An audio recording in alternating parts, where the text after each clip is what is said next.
In 165 AD, a Roman army returned home from the greatest military victory in a generation.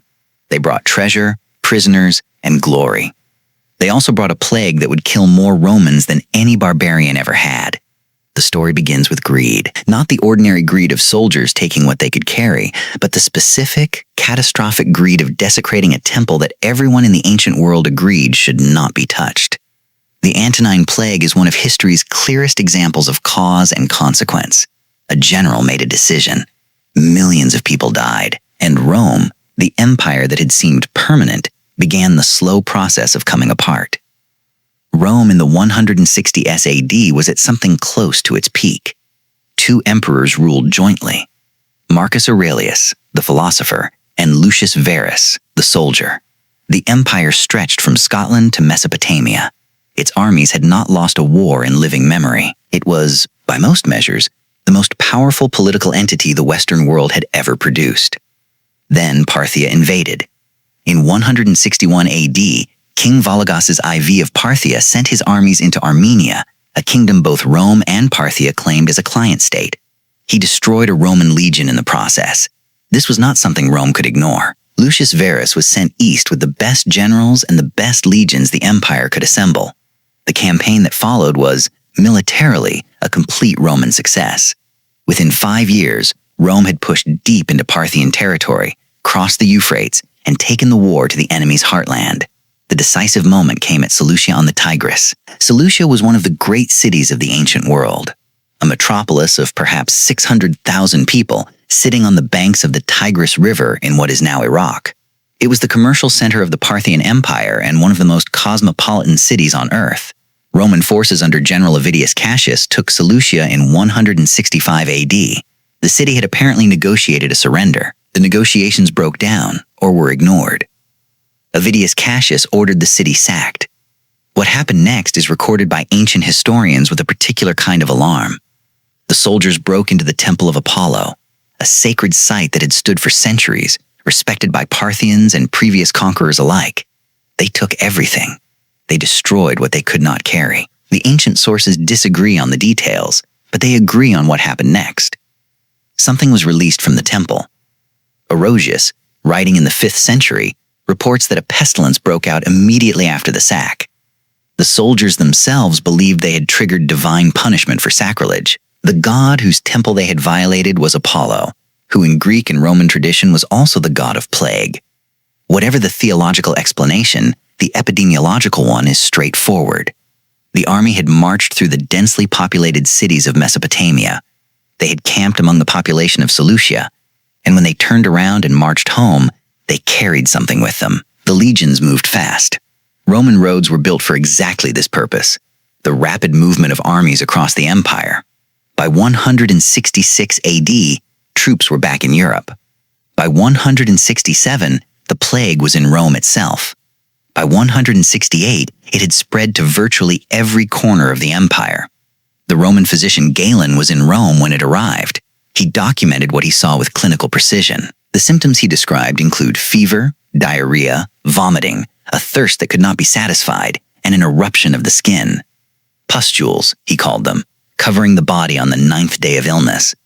Historians believe this was smallpox. Some argue measles. The exact pathogen remains uncertain. What is certain is the scale. Galen reports that at the height of the epidemic, Rome was losing 2,000 people per day. 2,000 per day in a single city. The plague spread for 15 years. Estimates of total mortality range from 5 million to 10 million, with some scholars suggesting the death toll may have been even higher in the eastern provinces, where the disease appears to have been particularly severe. In some regions, villages were simply abandoned. The dead could not be buried fast enough. This is where the story turns from military history to something larger. Because the Antonine Plague did not kill Rome the way a barbarian invasion might have, with fire and destruction that could be rebuilt. It killed Rome slowly, systematically, by destroying the human infrastructure that kept the empire running. The first thing to go was the army. The legions that had just won the greatest Roman victory in a generation were now dying in their barracks. Marcus Aurelius faced the nightmare scenario, a depleted military in exactly the moment when the barbarian tribes on the northern frontier were beginning to press harder against the borders. His solution was historically significant and historically dangerous. He recruited barbarian warriors, Goths, Vandals, and various Germanic peoples, directly into Roman legions as foederati. They fought under Roman commanders for Roman pay, but they were not Romans. They retained their own languages, their own customs, their own loyalties. Marcus Aurelius almost certainly knew the risks. He was not a naive man. He was the most philosophically sophisticated ruler Rome had ever produced, and he was writing the Meditations, his private notes to himself about duty and endurance. Precisely during these years of plague and crisis, he made the choice because there was no other choice. The plague had taken the men, and someone had to stand on the border. Lucius Verus, the co-emperor who had commanded the Parthian campaign and returned home in triumph, died in 169 AD. The ancient sources are suggestive but not definitive. He may well have died of the plague that his campaign had released. The man who gave the order that began the catastrophe was among its victims. Marcus Aurelius continued alone, fighting the Marcomanni and the Quadi on the Danube while managing the ongoing plague. He would spend most of the next decade on campaign, dealing with exactly the kind of barbarian pressure that the plague had made possible by hollowing out the Roman military. The plague's second wave came under Commodus in the 180s AD. By then, the empire's population had still not recovered from the first. Tax revenues had fallen. Agricultural production in some regions had collapsed. The human machinery that turned Roman territory into Roman prosperity was simply smaller than it had been before Avidius Cassius broke into the Temple of Apollo. The economic consequences were profound and lasting. Rome had run on a large, mobile population of skilled workers, farmers, artisans, and traders. The plague killed disproportionately among urban populations, exactly the people whose labor and commerce generated the tax base that funded the legions. The legions were depleted. The tax base was depleted. The replacement solution, barbarian foederati, was working militarily but creating social and political complications that would take centuries to fully manifest. Was the Antonine Plague the cause of Rome's collapse? Historians are careful about single-cause explanations, and rightly so. Rome was already showing signs of stress before the plague arrived. The supply of slaves was declining. The frontier was lengthening. The administrative challenges of governing a territory that large were enormous. But the plague was an accelerant. It took a system that was under pressure and made every pressure worse. It took an army that was adequate and made it inadequate. It took an economy that was stretched and broke it in places. It took a frontier that was holding and made it harder to hold.